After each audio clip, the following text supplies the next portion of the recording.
It is a wonderful treat for me to introduce to the Rector's Forum at Holy Communion, I believe for your debut appearance, if I'm not mistaken, Shari Ray. Shari is the head of the English department at St. Mary's, a good friend of mine and Holy Communion's, and I'll also just offer one of the finest writers that I know. It's such an honor to have Shari with us this morning, and welcome to you.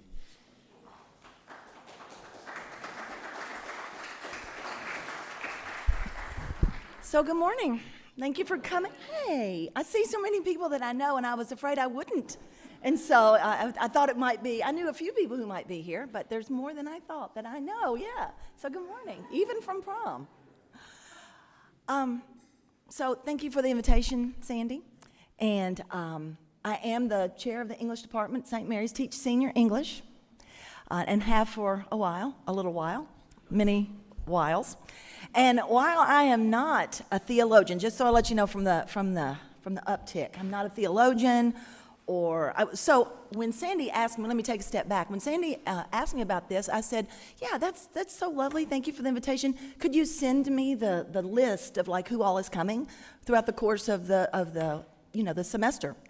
He did, and then I said, no, thank you. It's an august group you have had. A very wonderful spring, it looks like, a very sophisticated group of people. And so I said, I'm not sure I fit the list. To which he said, yes, that this particular Rector's Forum is an august group as well, and very sophisticated. And these are my words, not his. But this is what I heard. Very sophisticated, well-read. And so after a very meaty, maybe, semester, we could maybe use a little inspiration. I think that's kind of what he said. So here's hoping. I'm not a politician or the mayor or really a theologian, although I guess my claim to fame is that I read a lot, try to write some words down on the page, and I teach people who read a lot. And so I think that's what I'm doing today. So thank you for the invitation, and here we go. And I want to say one more thing. It's a slow start, isn't it? I want to say one more thing. I know that this is a class, and I do know that maybe at the end, I'm not quite sure of the structure, but I do know at the end there may be time for like questions and answers. As a teacher by trade, if you have a question or comment anytime throughout the course of this class, please just raise your hand and ask it. And if it's a comment, that'd be great. If it's a question, but please do that. I'd love to have some dialogue if you're interested in that. So, to begin, I don't know what your ideology is or even theology is about this particular statement that I'm about to make, but I don't think, even in this very robust and active world that we live in right now, I don't think that human beings maybe have changed all that much over the course of our time here. I mean, things have certainly changed, and things have changed things. For example, the internet is a relatively very new thing, the automobile, the wheel. I mean, things have progressed, we have progressed, but I think at the end of the day, we ask the same questions that we have always asked. That's what I think. I think I can prove that to some degree from the book of Ecclesiastes. Also, I've read a lot of old texts. That's part of my training, part of my job. So I think we kind of have asked over the years the same questions over and over and over. And maybe we come to the same conclusions. Solomon, the writer of Ecclesiastes, seemed to think so. What are some of the questions that we ask as human beings? What have we asked, about being here and about what it means to be here? What are some of the questions we've asked? Yeah, why? Like, is there a purpose in it? Is there meaning in it? What are we doing here? Yeah? What else? What questions have we asked? Who am I? Yeah, who am I, and how do I fit here? How do I fit here? Does my life, does my time have meaning? Who said this about suffering? Yeah, so there's suffering here. Talk about that today for sure. So why is that here? And we certainly ask that question when it's our turn, or when it's someone's turn that's close to us or that we know. I wrote down a couple. Ecclesiastes offers this one in chapter 1, verse 9. Ecclesiastes says, more of a statement, what has been will be again, and what has been done will be done again. There is nothing new under the sun. For some reason, I don't know how that makes you feel. But for some reason, that makes me feel comforted. That the situations that we have encountered as human beings since the beginning till now have been similar. He says there's nothing new here much. And so if we look around and we see new edifices and new ideas, we know that's not exactly what he means. So must be that there's nothing new really here. That our experiences are very, very similar under the sun. And so the questions that I'm going to ask and try to not answer, but bring forth to you guys, all come from literature for the most part, because that is where I live. So John Steinbeck, I teach East of Eden, teaching it right now, got a couple of readers, asked this question. They're all really this kind of the same question. What's this world's story about? At one point, one of the characters in the book comes and he's very, scratching his head, very philosophical, and he says, what does it mean to be here? Who am I here? What's this world's story about? Dostoevsky, we're going to talk about later in the talk today, asks this question, or poses the idea that the question is asked of us, to us. What sort of man are you? Is the question from Crime and Punishment. What sort of person are you? Okay, so here they are. What's the world's story about? What sort of person am I? This is from Ecclesiastes. What's worthwhile under the sun? Another from Ecclesiastes. What do people gain from their labors at which they toil under the sun? And then one from Scripture, although there are plenty there too as well. What was it that Nicodemus asked when he encountered Christ? What was it that he asked? What must I do to be saved, right? I mean, what is it? What do I need to do, Lord, to be saved? What do I need to do? So I'm going to start with saying that I think that we could all agree that we live in tumultuous times, right? I mean, these are tumultuous days. There's a lot going on. I'm not going to open the floor for this, but think of something. I mean, it's going to take like 1 second, right? Think of something that you watched on the news, like this morning before you came, or on NPR before as you were driving in, or just 2 seconds ago on your phone. These are days that are like tumultuous. I mean, there's stuff happening everywhere. There's stuff happening here. There's stuff happening nationally, locally, worldwide. I mean, there's lovely things happening, but all over. But there's a lot of tumult all the time. And I say again, I don't think that's new. That's in no way new. Ecclesiastes 7 says this. Well, let me say first, I do think as human beings we have a tendency to look back and say, we read stories, we look back at pictures, and we say, oh, it was easier then. I mean, those days surely were easier. Look at mom and dad, and they look so happy, and things seem so easy. And surely we know that's not right. But we have a tendency to do it, right? I think so. To think that other days were simpler. Oh, wasn't it easier when we all just, sat down and watched Leave It to Beaver on TV, and then everybody went to bed at 8 o'clock, and there were certainly no problems then. And we know that's not right. Ecclesiastes 7 offers this. Do not say, why were the old days better than these? Why were the old days, back in the olden times? I don't know do people still say that? I wonder. Back in my day, we didn't have all this technology, and we things were easier back in, Maybe. Solomon says, don't ask that. It is not wise to ask such questions. But in preparation for this, I was thinking, if people actually do think that older days were simpler, maybe you have a teenager in your house. Maybe you have a teenager in your house. And you might think, well, I think I have a grandson. I have a grandson, 2-year-old Teddy. I invited him to come today, but he said he would rather go to Sunday school where they have a bounce house. So sorry. Maybe next week. You don't want 2-year-old Teddy here on the front row. But I have a grandson, and you know what I think about him as he grows up? This is what I wish. I wish we didn't have the internet. That is what I wish. I didn't have the internet. See him doing it.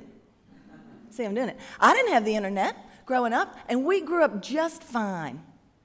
My mother and father didn't have to worry about bad things on the internet or some little 8-year-old kid or 2-year-old kid accidentally getting somebody's phone and said, my parents didn't have to worry about that. I just wish that we didn't have fill in the blank. Times were better then. So I did this thing in preparation for this talk. I Googled the top 10 worst days in history. Don't do that.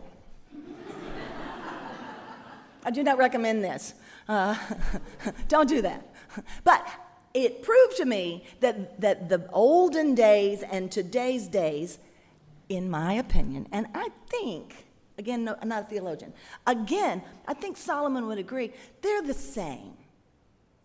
When you look back and you look at the 10 worst days in human history, and it is World War I, World War II, the Crusades, for heaven's sakes. What else was on there? Stalin, the Black Death. I mean, we might say things are better. I think where I'm going to land, though, is that we are the same. The times are the same. And to be very personal for just a second, we have all had, okay, so there's the Black Death over there and Stalin's lists over there and World War I and World War II and 9/11 but unless those things touched you personally, which they may have, unless those things touched you personally, then we feel about those, I feel about those as history. You know, those are bad days. But they didn't affect me, not really.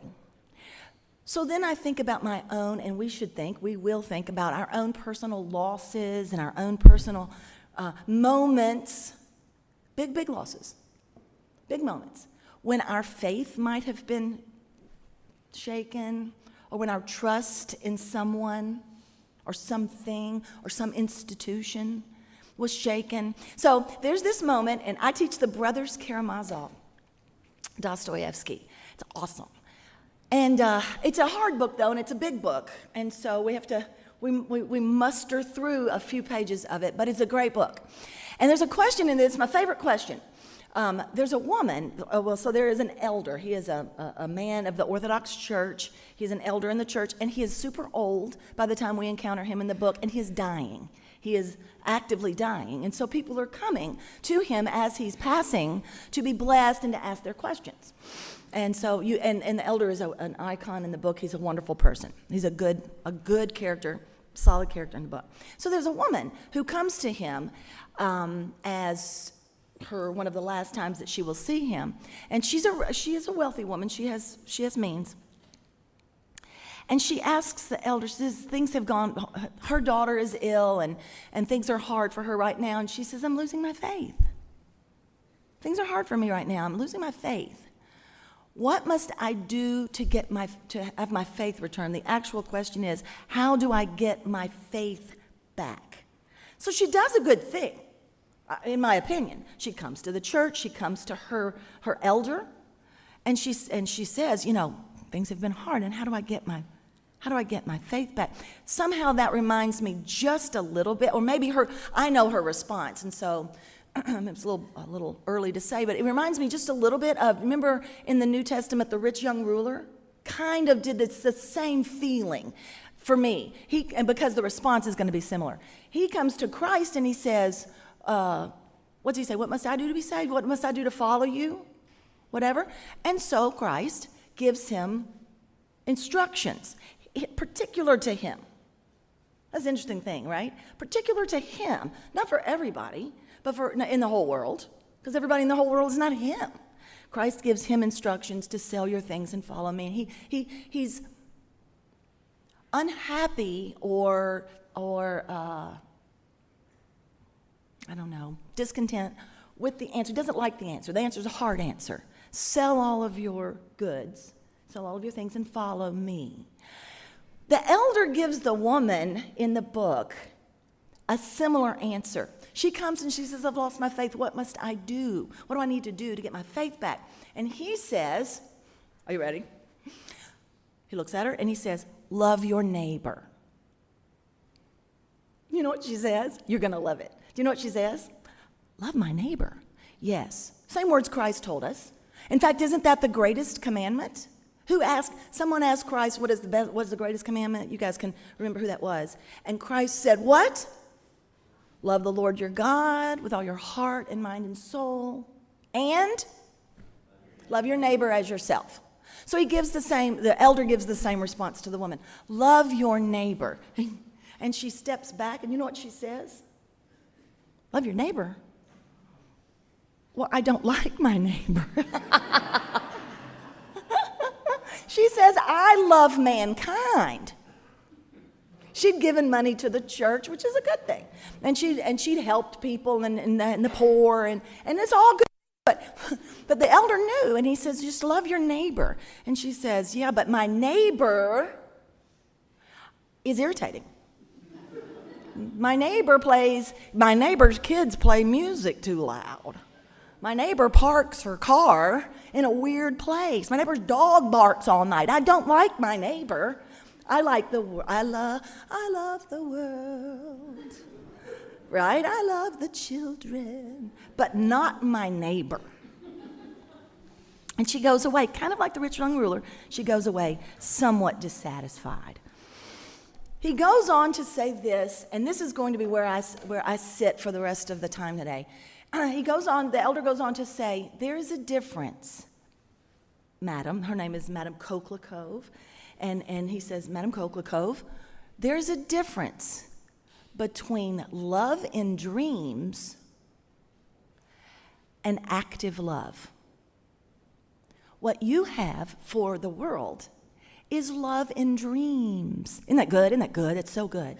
It's not a bad thing to have love in dreams. It's just what it is. Love in dreams. It is easy for me to say, I love and then I pick a group to which I might send funds, a group to which I might go on a mission trip and help. I love that group. I give to that group. I built a house for that group. Well, let me tell you one thing. I do not live next door because those people driving me crazy. And when it is time to get back on the plane, you know what I say? Bye-bye. Bye. It's been, God bless you. It's been great. Bye. He says, but that was snarky. The elder was not snarky. He says, I am the snark. The elder says there's a difference in love in dreams and active love. Practice active love. And she, like the rich young ruler, she says it's too much and goes away and doesn't do it. My question to us today is, what is that? And I'll choose my pronouns carefully. Do I do it? Do I indeed practice active love? The thing I'm going to talk about for the rest of the hour is this. I think that practicing active love with my neighbor, with my husband, with my children, with husband and children, sometimes is easier. But my neighbor, we live on a small street, and she moved away, but I had the crabbiest neighbor in history. And then she moved away, and we were glad. That's so bad. What about her? What about her when she complains about everything? What about her when she complains about my dog? What about her? How do I practice active love? I only do that one way, and that is in humility. So the rest of the talk today is about that. How do we live well? Is there anything new under the sun? How shall I live here? What's this world story about? What do people gain from their labors? How do I do that here? Walking humbly. We're commanded to do it. In Micah 6:8, do you remember this? This is a very familiar passage. I know you know it when I read it. Here it is, Micah 6:8. He has shown you, O mortal, what is good. And what does the Lord require of you? You know it, right? We know this one. What does the Lord require of you? To act justly, to love mercy. Those are great things, and I think we sometimes stop there. I think I sometimes stop there, because those are great verses for social justice and mercy and helping and doing the right thing, and they're in the list. There it is. There's 3 things, and they're important. To act justly. Come on. Just City, 901. Do the work. Yeah, that's right. To love mercy really means to be merciful, not just to love the mercy that you see. Oh, you're so merciful. I love Holy Communion because they do these things. I feel better now. Nope, to love it and do it. And to what's the last one? Walk humbly with our God. Leo Tolstoy said this. I love this. He says, everyone thinks of changing the world. Do you know the rest of it? That's exactly right. And no one thinks of changing himself. How do we live well here? And how do we have meaning in our life here? There's lots of ways. But one of them is walking in humility, walking humbly with our God. So what does humility look like? Walking in humility, walking humbly with our God. Practicing active love requires humility. That's just all there is to it. Those two, I do not think you can have one without the other. I think otherwise the active love that you are showing, we all know, can be full of pride. Maybe most of what we do, of course, is pride-filled. We're born that way. I mean, I don't mean that theologically. I mean, we are asked to walk humbly with our God, but our penchant, our inheritance is selfishness. And so there's this tension. Our inheritance, our penchant, we learn very early on, is to snatch the toy. As I told you, I have a 2-year-old grandson. He's the best. He is. I have no multimedia, but if I have it next week, it will be a picture of Teddy. He's the best boy. But you take his toy from him in Sunday school, and you know what he will do? Hit you. He just haul off. He must be taught we don't hit. He'll snatch it right back. We inherit selfishness, and yet we're asked to walk humbly. And so how about a couple of examples of those folk who have done it well? Walked humbly. Jesus, of course. Washed his disciples' feet, turned the other cheek, gave his life. He didn't want to do it. Well, at least he said, take this cup, I don't want to do that. Is there any other way? Can you take this cup? I don't want to do it. But Jesus is, as our Lord, is an example that we follow. But that's perfection. So how about somebody who's more like we are? What about that Good Samaritan? That guy didn't have to do what he did. The others didn't do it. They walked by and saw the person and just thought what they thought. I'm in a hurry. It could be dangerous. That guy's got blood all over him. That's no good. I don't want to touch him. But the Good Samaritan, of course, acted humbly. He gave active love. Do you know what Martin Luther King said about the Good Samaritan? You might. He said the first question which the priest and Levite asked was, if I stop to help this man, what will happen to me? Will I be late for my appointments? Will I be robbed and bloody? What will happen to me? The Good Samaritan, though, reversed the question and asked, if I do not stop to help this man, what will happen to him? That is active love. When I think of a humble man, I think of Job. Do you think of Job? Job is a hard story. I was about to say if I were a preacher, I wouldn't preach on Job, but here I am. Job's a hard story because he lost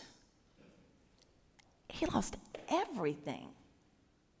And all the people that came around him said all the wrong things.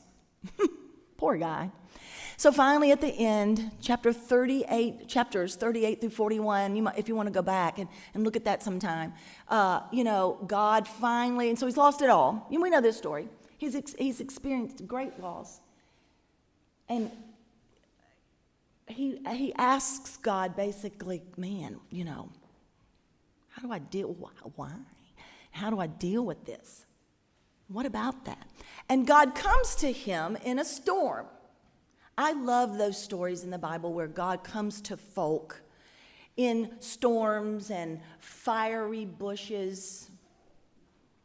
And he asks Job some questions.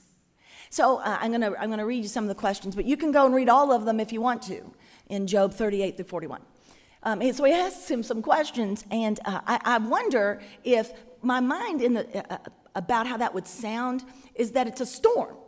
So a big storm comes, and so there's winds and whirring winds, and we have storms around here, and trees fall, and would the voice of God then be like huge, like the voice roar?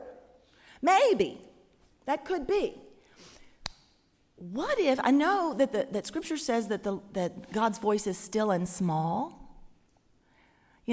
So when I think of God's voice coming out of burning bushes and storms and stuff, I wonder, when Jonah encountered God, was it, maybe, I don't know. But what if we imagined it, the Bible says his voice is still and small. What if it were? What if that's really true? And so when God spoke to Moses from a burning bush, rather than it being like in the movie, oh, Moses, if it were just, Moses, I need you to do something for me. It's big. And then Moses whispers back, I don't want to do that. I'm a bad speaker. What if it were that? Because our chances of our hearing a huge volcanic stormed voice of God are probably pretty slim. At least I haven't heard it. So Job goes to God and's like, need some answers. And that is valid, isn't it? That is valid. You got it. And take your questions to God. He can handle it.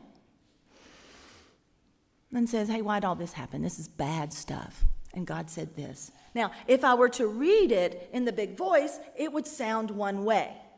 It would be big. Where were you when I laid the foundations of the earth? Tell me if you have understanding. Who determined its measurements? Surely you know. And maybe that's what it sounded like. There's a harshness in that. What if Job came to God and said, this is bad. Why is this happening to me? And we have all felt it, large and small. I mean, look around. We are experienced folk. We have seen some things. We have felt some things. And Job says, why is it happening to me? And God says, Job, my son. Oh, it makes me cry. Where were you when I laid the foundation of the earth? Do you have understanding? Did you determine the measure of things? Here's another one. Job, my son, have you commanded the morning since your days began? And Do you cause the dawn to know its place? Have you entered the springs of the sea? Have you comprehended the expanse of the earth? Oh, and while I'm at it, I love you. I added that part. But it's true, right? I love you, and I'm really, really, really sorry that this is a hard time for you. I'm here right beside you. And Job said, I'm unworthy. How can I reply to you? I put my hand over my mouth. I spoke once, but I give no more answer. Twice, and I will say no more. And then Job probably said, I love you too. Job was a man who was humble. I want to tell you a story about my father. I invited them to come today, and they attend church at Bellevue Baptist, and they had something that they needed to do in their Sunday school class today, but I think they're going to come next week. We're old friends with Miss Lee Davis, and so my mother was very excited about this. So I think they'll be here next week. My father, in my opinion, is a humble man. He is a person who practices the best that he can, active love. And he has been a Sunday school teacher for like 60 years. When I was in junior high at Whitehaven Presbyterian Church, my father taught the junior high youth group. And then when we all moved up to senior high, my father moved up and taught the senior high youth group. Do you remember? And then we all went to college, and they changed churches and went to Bellevue Baptist. They're still there, right down the road. And he started teaching college and career. Then he started teaching young adults, then young marrieds. Up he goes. And then somewhere when he was around his 50s, started to teach a Sunday school class like this. A group of people that was more his age. And they have literally, he's been teaching them 30 or 35 years. They have literally all grown old together. It's beautiful. Taught them, and it's just been wonderful. But about 6 years ago, maybe 7, he was diagnosed with Parkinson's disease. And shortly thereafter, he had colon cancer. So then he had to take a break. Now he's doing better. His colon cancer is better. Actually, it's in the moment it's all gone. But the Parkinson's does what it does. And so there is an element of dementia that comes with that for some people, and it is so with him. And so about 2 years ago, maybe, he stood up to teach his Sunday school class. Now, my father loves to study the Bible. He loves it. He is my entire life. He is that guy who, when I wake up in the morning, when I was living at home, he was in his chair downstairs with a cup of coffee reading the Bible. That is my inheritance from him. And so he loves to study the Bible, loves to read the Bible, loves to teach the Bible. He's loved it. But because of the Parkinson's and then all of the chemo and stuff, he got foggy. And got to where it was harder for him. It was harder for him to read. It was harder for him to teach. It was harder for him to literally see the words on the page. So one Sunday, he got up to teach. And my mother is a pragmatist. She is a nurse by trade, and she is pragmatic. And she kept saying to me, he's going to have to stop teaching. She's real direct. He's going to have to stop teaching. It's time to stop teaching. And so here I go, but Mother, he loves it so much. And the truth is, it's something that he can still do. No, he's losing it. Finally I said, but Mother, no one in the room cares. Well, they didn't. Everybody was grown old together. They didn't care anymore whether he gave the best lesson they'd ever heard. They just enjoyed listening and being together. I didn't know what was going to happen, or I would have been there this Sunday. I planned on going his last Sunday, but this last Sunday came sooner than I thought. So anyway, one Sunday he stood up to teach, and he put his glasses on, and he opened up his Bible, and he set it down, and he looked down. I didn't see it. My mother told me the story. And he couldn't see it. He just couldn't read it. He'd lose his place.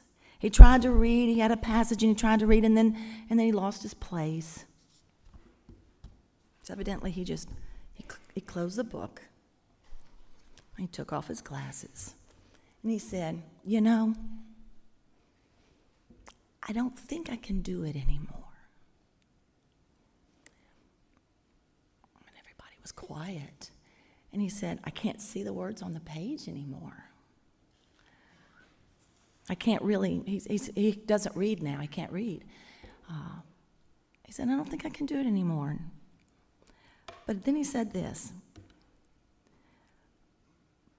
"But in saying goodbye to you, I want to remind you of the words of Job, a humble man, where he looked at God and looked at the earth and looked at his life and looked at all of his surroundings and people and everybody else and said," you know what he said, you remember, "Shall I accept the good from God and not the bad?"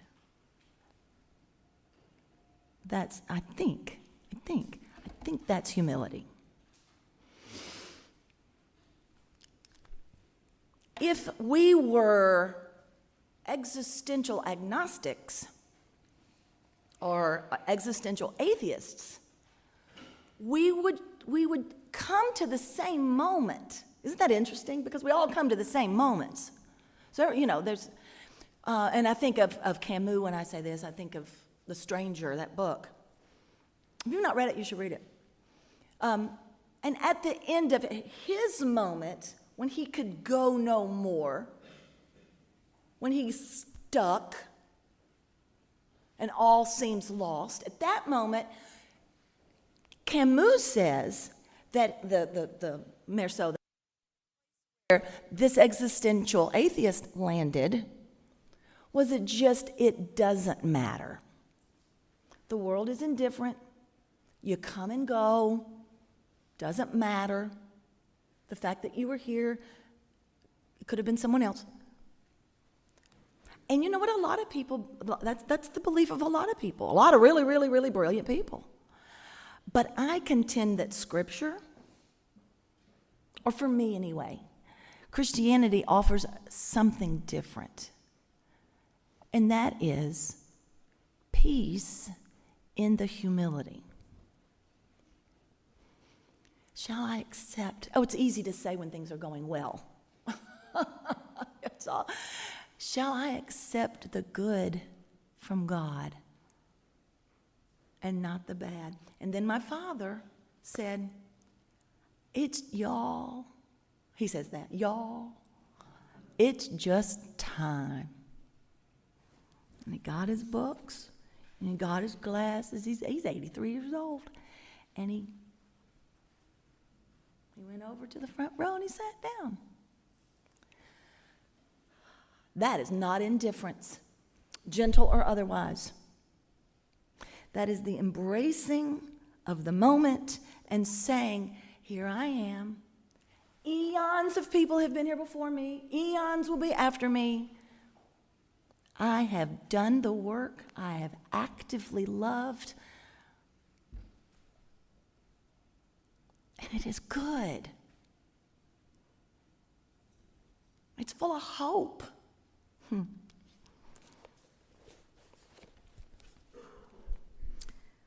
I reread Mere Christianity in preparation for this. If you've not read it, that's a good book. I don't know how you feel about C.S. Lewis, but this is a good book. And this is what C.S. Lewis says about a humble man. This is good. He says, "Do not imagine that if you meet a really humble man, he will be what most people call humble nowadays. He will not be a sort of greasy, smarmy," isn't that a great word? I don't even know what that means. Smarmy person who is always telling you that, of course, he's nobody. I'm nobody. It's no good. You did a good job. No, I didn't. That's not it. Who took an interest in what you said to him. Isn't that a great definition of humility? Isn't that a great definition of active love? I will. The whole thing? Oh, I got it. He won't be all greasy and stuff telling you that he's a nobody. Probably, this is what you will probably think of a humble man. all you will think about him is that he seemed a cheerful, intelligent chap who took a real interest in what you said to him. And if you do dislike him, it will be because you feel a little envious of anyone who seems to enjoy life so easily. He will not be thinking about humility. He will not be thinking about himself at all. I talked with a woman one time who was the most, and since C.S. Lewis is calling this humble, then I will call it humble, the most humble woman. And what it was that was significant about her that I remember, she has passed away, that I remember is that when you were talking to her, you had her attention 100%. She was looking at you, and I don't care if her children were on fire over here to the side. She might say, excuse me, could you excuse me for one moment? My children are on fire. And so I'm going to go over here. But she wouldn't run off. And she never did this. When you're talking to her, No. If she chose to speak with you and listen to you, you had her attention. She cared about what you had to say in some form that is active love. And that's easy to do. I had planned on talking about pride as well. I have all these notes. Look at all these notes I've got on pride. Lots more. But I think we already know what that is. We've got to know because we are this. At some points, we are this. We have this. I'll just say one story about that. In Crime and Punishment, there is a character. His name is Raskolnikov. It's Russian, right? His name is Raskolnikov. And he decides one day it is what it is, a murder story. He decides one day that he wants to rob and kill this woman. And so he does. And then in the doing of this horrendous crime, he also kills her sister. So he kills two people. And that's what he does. And he gets the money and he runs off. And he decides that what he can be is the premier criminal of all criminals. That's it. That's what he wants to be. He didn't care anything about the old woman. He just wanted to be the best criminal there ever was. That's the story. And so the whole book is about his running from his crime. And is there indeed punishment for a crime? Anyway, at one point, he is all about what he did. He's hidden the loot.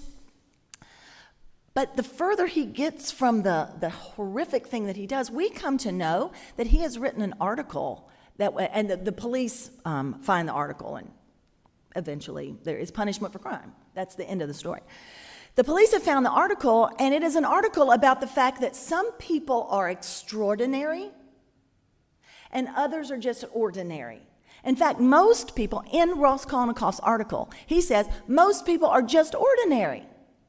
Now, as I continue to say this, I think it might resound just a little. There's some logic in it. Most people are just ordinary. And so they just do what they do. They work and they mother their children and they father their children and they go to work and they come to church and they just are ordinary, regular folks. But there are some people who are extraordinary, and in their extraordinariness, they get to overstep. They get to overstep the law. And he lists a couple of people: Kepler, Galileo, Newton, who else? Napoleon. that there are people who get to overstep. People for whom consequences don't apply. And then he decided that he was one of those people. That is the opposite of humility.